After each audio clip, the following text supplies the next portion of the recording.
It is now my great privilege and high honor to be the first person to officially introduce the 46th President of the United States, Joseph R. Biden, Jr.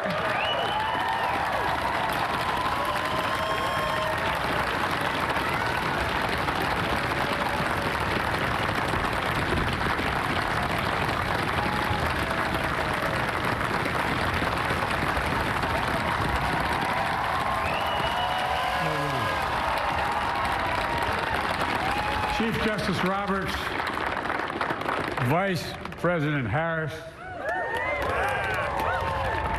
Speaker Pelosi, Leader Schumer, Leader McConnell, Vice President Pence, and my distinguished guests, my fellow Americans. This is America's day. This is democracy's day, a day of history and hope, of renewal and resolve. Through a crucible for the ages, America has been tested anew, and America has risen to the challenge. Today, we celebrate the triumph not of a candidate, but of a cause, the cause of democracy. The people, the will of the people has been heard, and the will of the people has been heeded. We've learned again that democracy is precious. Democracy is fragile. And at this hour, my friends, democracy has prevailed. So now, on this hallowed ground where just a few days ago, violence sought to shake the Capitol's very foundation, we come together as one nation, under God, indivisible, to carry out the peaceful transfer of power as we have for more than 2 centuries. As we look ahead in our uniquely American way, restless, bold, optimistic, and set our sights on the nation we know we can be and we must be. I thank my predecessors of both parties for their presence here today. I thank them from the bottom of my heart, and I know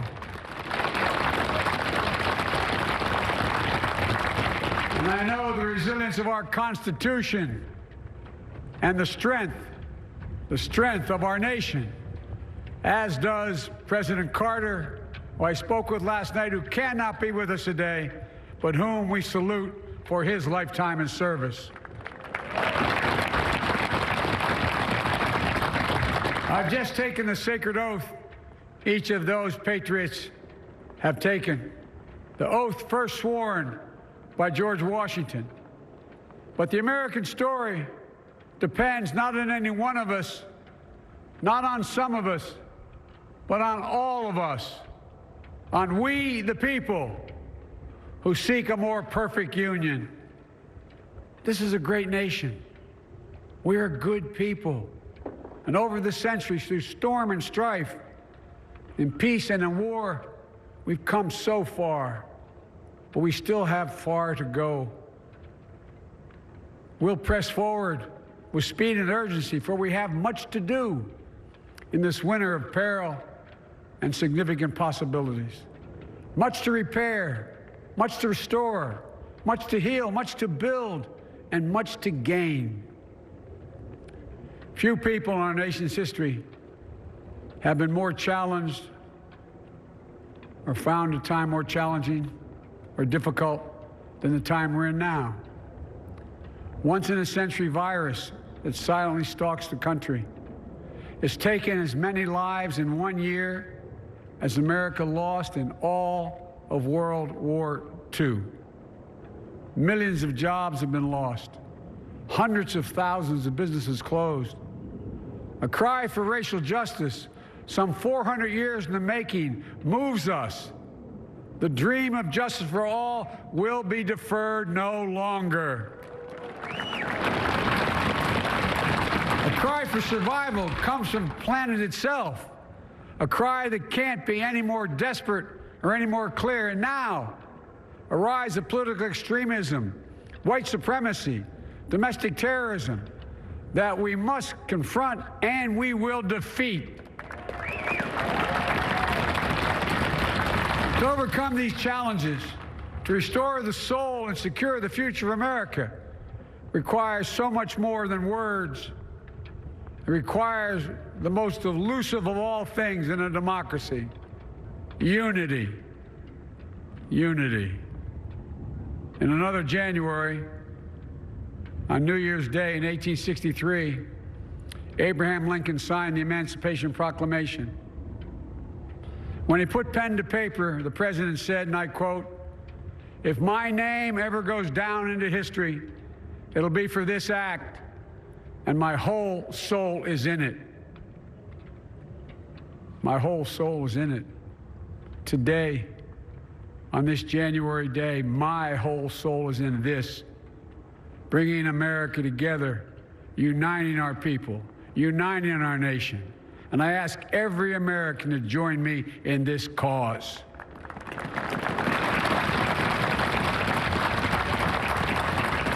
Uniting to fight the foes we face: anger, resentment and hatred, extremism, lawlessness, violence, disease, joblessness, and hopelessness.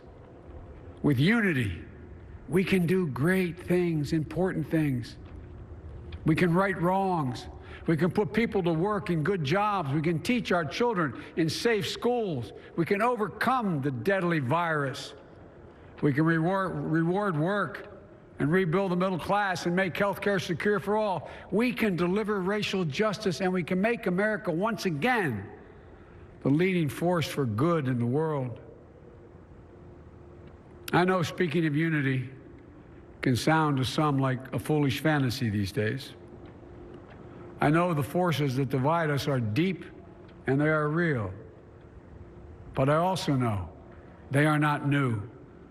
Our history has been a constant struggle between the American ideal that we're all are created equal and the harsh, ugly reality that racism, nativism, fear, demonization have long torn us apart.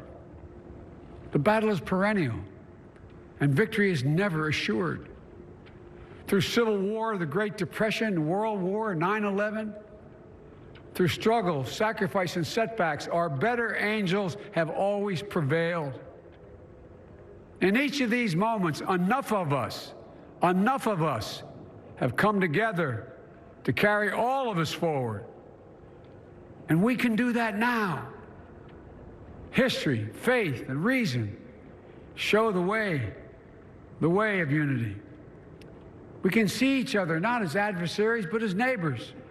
We can treat each other with dignity and respect. We can join forces, stop the shouting, and lower the temperature. For without unity, there is no peace, only bitterness and fury. No progress, only exhausting outrage.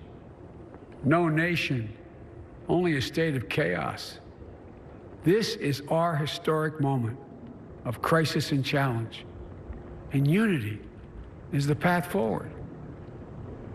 And we must meet this moment as the United States of America. If we do that, I guarantee you we will not fail. We have never, ever, ever, ever failed in America when we've acted together. And so today, at this time, in this place, let's start afresh, all of us. Let's begin to listen to one another again, hear one another, see one another, show respect to one another. Politics doesn't have to be a raging fire, destroying everything in its path. Every disagreement doesn't have to be a cause for total war. And we must reject the culture in which facts themselves are manipulated and even manufactured.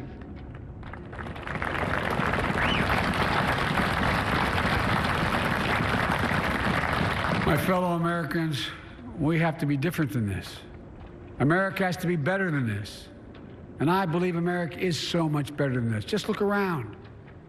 Here we stand in the shadow of the Capitol Dome as was mentioned earlier, completed amid the Civil War, when the Union itself was literally hanging in the balance.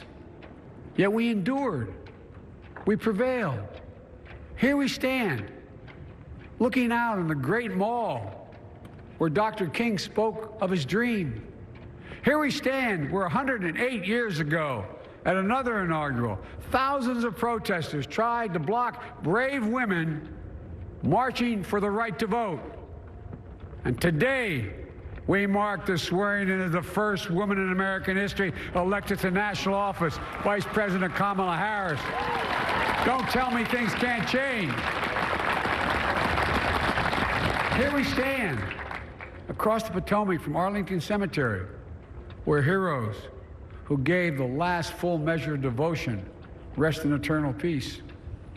And here we stand, just days after a riotous mob thought they could use violence to silence the will of the people, to stop the work of our democracy, to drive us from this sacred ground. It did not happen. It will never happen. Not today, not tomorrow, not ever. Not ever.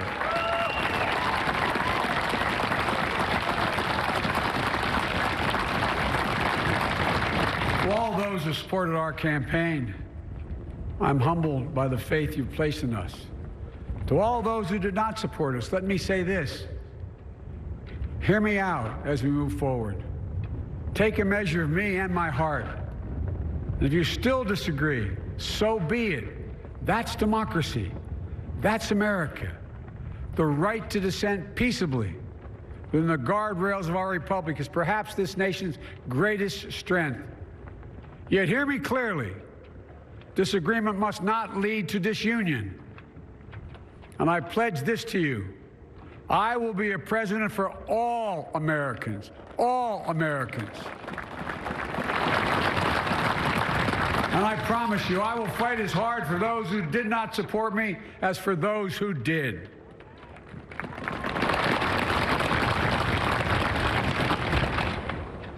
Many centuries ago, St. Augustine, a saint of my church, wrote that a people was a multitude defined by the common objects of their love.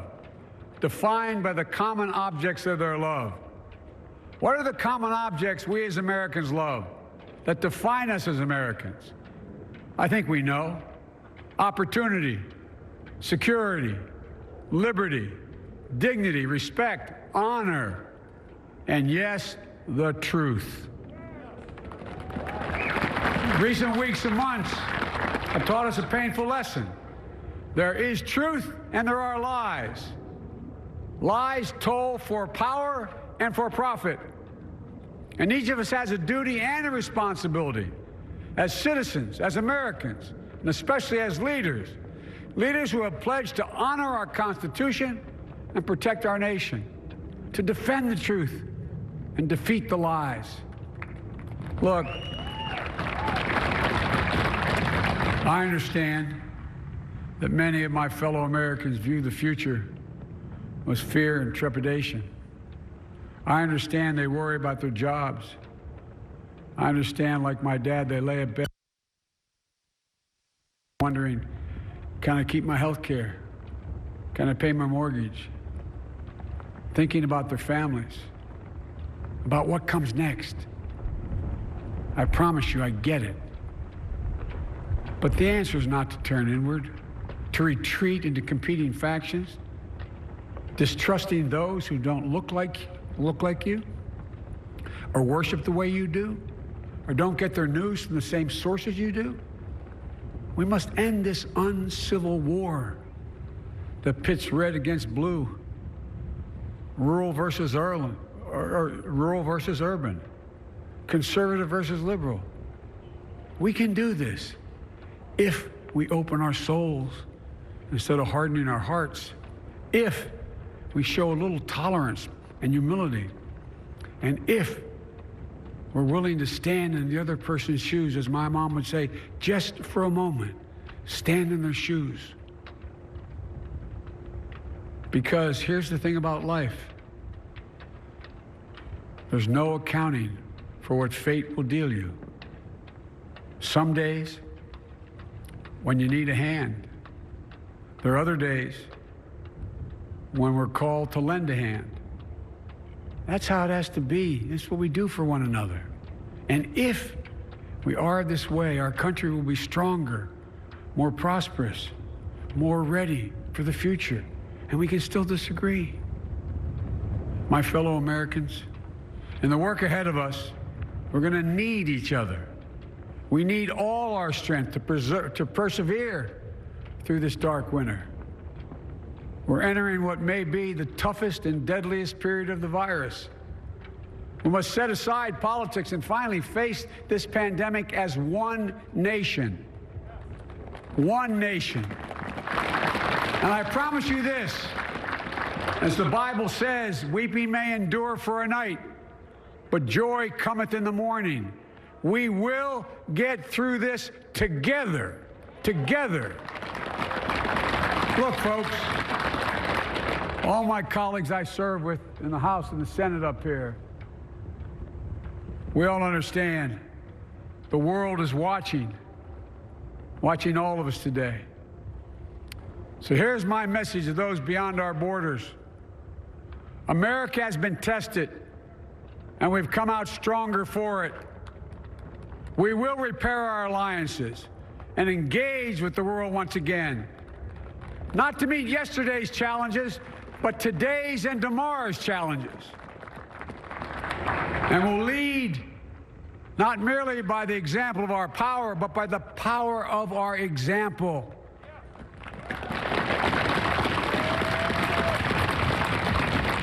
We'll be a strong and trusted partner for peace, progress, and security. Look, you all know we've been through so much in this nation. And in my first act as president, I'd like to ask you to join me in a moment of silent prayer. Remember all of those who we lost in this past year to the pandemic. Those 400,000 fellow Americans, moms, dads, husbands, wives, sons, daughters, friends, neighbors, and co-workers. We'll honor them by becoming the people and the nation we know we can and should be.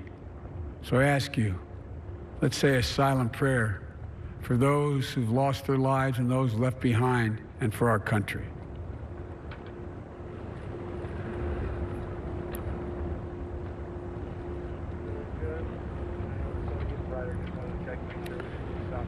Amen. Folks, this is a time of testing. We face an attack on our democracy and on truth, a raging virus, growing inequity, the sting of systemic racism, a climate in crisis, America's role in the world. Any one of these would be enough to challenge us in profound ways. But the fact is, we face them all at once, presenting this nation with one of the gravest responsibilities we've had. Now we're going to be tested. Are we going to step up, all of us? It's time for boldness, for there's so much to do. And this is certain. I promise you, we will be judged, you and I, by how we resolve these cascading crises of our era. We will rise to the occasion is the question. Will we master this rare and difficult hour? Will we meet our obligations and pass along a new and better world to our children? I believe we must. I'm sure you do as well. I believe we will. And when we do, we'll write the next great chapter in the history of the United States of America, the American story. A story that might sound something like a song that means a lot to me. It's called American Anthem.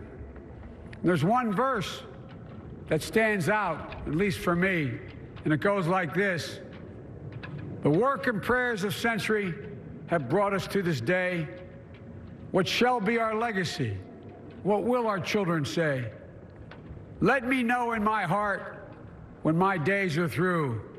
America, America, I gave my best to you. Let's us add our own work and prayers to the unfolding story of our great nation. If we do this, Then, when our days are through, our children and our children's children will say of us, they gave their best, they did their duty, they healed a broken land. My fellow Americans, I close the day where I began, with the sacred oath.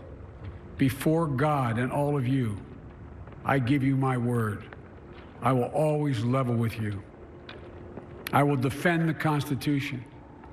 I'll defend our democracy. I'll defend America.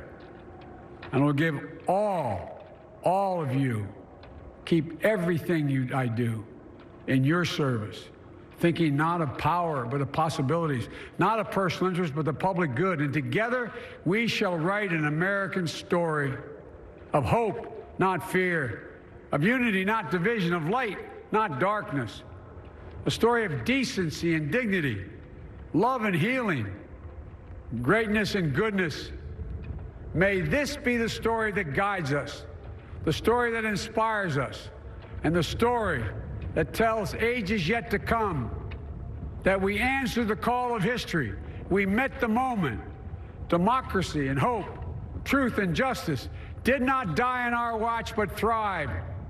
That America secured liberty at home and stood once again as a beacon to the world. That is what we owe our forebears, one another, and generation to follow.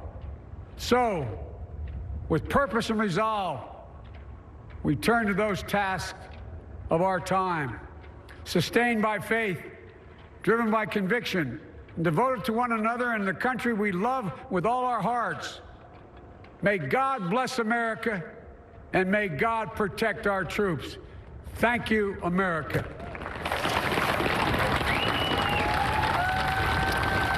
The inaugural address of Joseph Robinette Biden, now 46th President of the United States. Powerful, personal, emotional at times, delivered with command. The new president called Americans to empathy and action. He noted those events of 2 weeks ago, the siege of the Capitol, noted that our democracy is fragile, is precious, but it has prevailed. Ladies and gentlemen, please be seated.